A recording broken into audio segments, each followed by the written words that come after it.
conceal the very fact of our existence from the profane. If they discover us, conceal our real objective by profession of benevolence. If our real objective is perceived, pretend to disband and relinquish the whole thing, but assume another name and put forward new agents. When you hear the word Illuminati, what's the first thing that comes to mind? Is it this? Maybe this. Or how about this? Over the past few decades, our society has been inundated with symbols like these. They're everywhere, in TV, movies, commercials, and clothing. If you were to ask a random person on the street what this symbol means, you'll probably hear the word Illuminati used 9 times out of 10. It's become known as the Illuminati Eye. It can be found everywhere from Taco Bell to soap. Oh, Mr. Rothschild, do tell me how it feels to be the richest man in the world. One has to be very clever to make a fortune these days. Perhaps, but far more clever to keep it. Really? Well, I wish you'd tell me how to make money on the stock exchange. What's the recipe? Oh. The origins of the all-seeing eye symbolism can be traced back to ancient Babylon, where it was believed to be the symbol used by Nimrod on the Tower of Babel. God was angry with Nimrod and his people for their transgressions against the laws of nature, so he decided to scatter them across the planet and confuse their speech.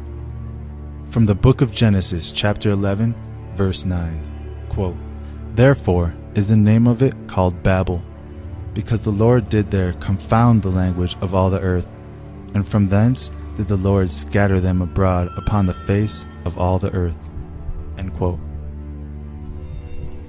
So, when God spread the people around the world, he also changed their language so that communication between different cultures would become nearly impossible. Without a way of direct communication, these people were forced to use symbolism to convey their ideas. This is why we see the same exact symbols spread all over the world and found in every ancient culture. And this practice continues to this very day, where we see Luciferians using the all-seeing eye symbol as a way to reveal their true intentions without saying a word. And this is the reason why the all-seeing eye symbol was taken over by the Illuminati. However, in order to understand the truth about the Illuminati, we must first take a step back in time, all the way back to February 6, 1748, when one Adam Weishaupt was born. Weishaupt was orphaned as a young boy and was adopted by his godfather, who provided him with an extensive library of over 4,000 books. And it was here where he became intimately familiar with the teachings of ancient Babylon and the mystery religions. Weishaupt would go on to graduate from college with a doctorate in law at age 20, and 5 years later he would become a professor of canon law at the University of Ingolstadt, Germany. Weishaupt became obsessed with the Luciferian ideology he learned from studying the ancient mystery teachings of Egypt and Babylon. He envisioned a world where traditional Christian values would be replaced with those of the old world, and he was not alone. Behind the scenes, he would gain support of many wealthy men, such as Mayer, Amschel, Rothschild. In 1773, Weishaupt and Rothschild had a secret meeting at the Rothschild's family home. The objective of this meeting was to, quote, discuss world revolution, end quote. Discuss world revolution. Interesting. I wonder if there were any revolutions in the world around that time that might have changed world history. Why come ye hither, redcoat? Your mind what madness fills? In our valleys there is danger, and there's danger on our hills. Oh, hear ye not the singing of the bugle wild and free? And soon you'll know the ringing of the rifle from the tree. As it turns out, our founding fathers were all well-known Freemasons with the exact same goals as Adam Weishaupt. to usher in a new golden age of enlightenment. But that's another video for another day. During his time as professor, Adam Weishaupt would meet one Maximilian von Mangelas, who would go on to play a very important role. Quote, "Behind Mangelas was Moses Mendelssohn, and behind Mendelssohn was the Jewish call, the Jewish International World Government." End quote.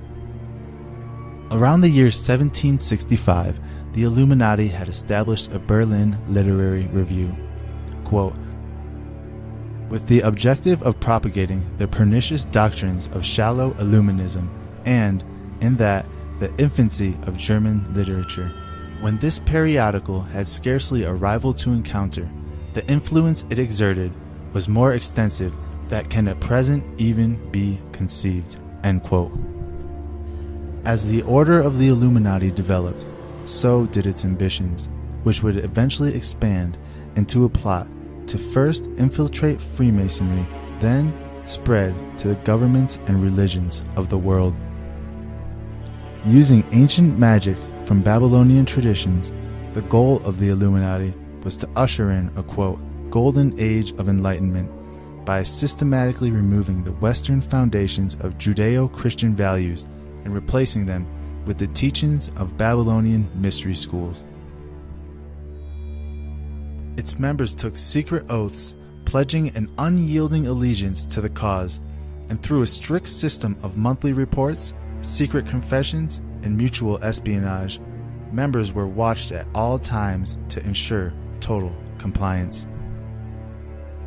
According to researcher Le Forestier, quote, "Illuminism was just as much Masonry as the system of the Rose Cross, that of the Templars, or the crowd of Masonic French degrees." End quote.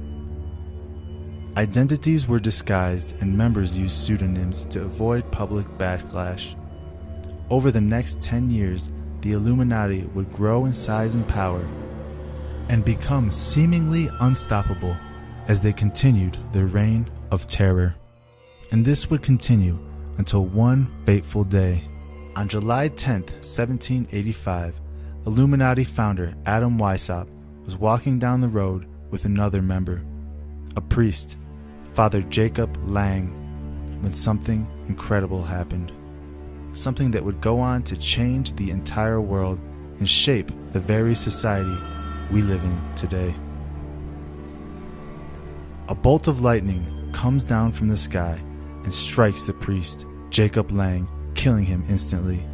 In what would seem like a freak accident, the townsfolk recovered the body and placed it in the chapel of St.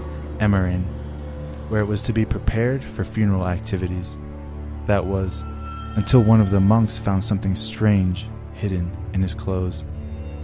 And what would read like a scene from a modern-day spy movie, the monks uncovered a list of Illuminati members and instruction sewn into a secret compartment in his clothes. These papers were quickly turned over to the counselor of the government of Upper Bavaria. After realizing what was happening, the authorities set up a series of raids across the country. More papers were found in a variety of places and on many people, such as judges and government officials. One official, Baron Mendel, the Chamberlain of the Elector, was found with an iron box filled with papers concerning the Illuminati. As a result of these raids and discoveries, Weishaupt was banished from Bavaria and the order of the Illuminati was forced to disband. Or was it? Remember this quote from the beginning of the video? Conceal the very fact of our existence from the profane. If they discover us, conceal our real objective by profession of benevolence. If our real objective is perceived, pretend to disband and relinquish the whole thing, but assume another name and put forward new agents. At this point, the Illuminati were forced to go underground. They had no choice and had to, quote, hide in plain sight in order to survive. And that's where they remain today. Or so it would seem. The truth of the matter is that the world today is a direct result of the plans Weishaupt put into motion so long ago. There are hundreds of secret societies operating today, all with the same goal: worldwide Luciferianism, and to usher in the, quote, golden age of enlightenment. In the 1950s, a weapon was invented that has become more powerful than America's deadliest weapons of mass destruction. It is the weapon of mass deception, and it is right in our own living rooms. The hypnotizing world of picture television brings us the news of the world through two central news agencies called Reuters and the Associated Press. The Rothschilds bought Reuters in the 1800s, which later bought the Associated Press and made the Rothschild family owners of the world's largest central news services. To the present day, the world depends on these Rothschild-owned central news services as their main source of news and information. In his book called Who Owns the TV Networks, author Eustace Mullins claims that the major TV networks, radio stations, newspapers, and publishing empires are controlled by the Rothschild, Rockefeller, and J.P. Morgan money cartels through their corporate conglomerates. The bankster-owned media conglomerates include weapons manufacturers, General Electric and Westinghouse, which profit from promoting wars. Control over the internet, publishing, recording, and top cable companies can be traced back to the same Big Five media empires: General Electric, Time Warner, Viacom, Disney, and News Corp. These media monopolies are owned directly or indirectly by the Rothschild, J.P. Morgan, Rockefeller, and Oppenheimer Brotherhood. Yes, there are now more stations and more media voices, but they're all coming from the same ventriloquist. Every TV show needs corporate sponsors, and corporate sponsors sponsor pro-business, pro-government programming, and journalists who support the agenda of the Big Five media owners. While 2/3 of the world goes hungry, these banksters offer gazillion-dollar sponsorships to sports athletes to play with their balls. Why? Because they keep the masses distracted from the important issues. The media and banking monopolists now have the power to make or break political leaders around the globe. Why haven't the networks made a TV movie of the week about how the Bush family made their family fortune?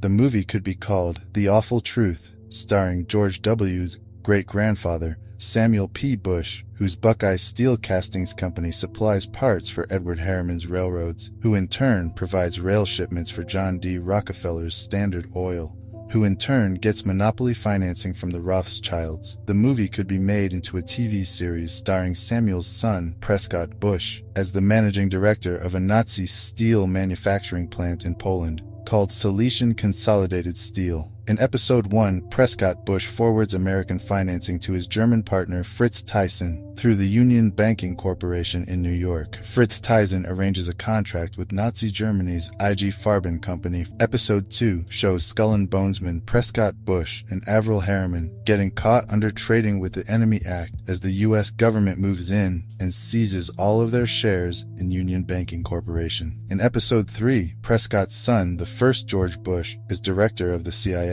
George puts drug king Manuel Noriega on the CIA payroll, allowing thousands of tons of cocaine to hit the streets of America via the Panama Canal. In Episode 4, George's son, the second George Bush, becomes partners with Osama bin Laden's older brother, Salem bin Laden, in a Texas oil company called Arbuso Energy. Episode 5 introduces George W. Shady, younger brother, Neil Bush, ripping off the elderly in the Silverado savings and loan scandal that cost U.S. taxpayers $1.3 billion.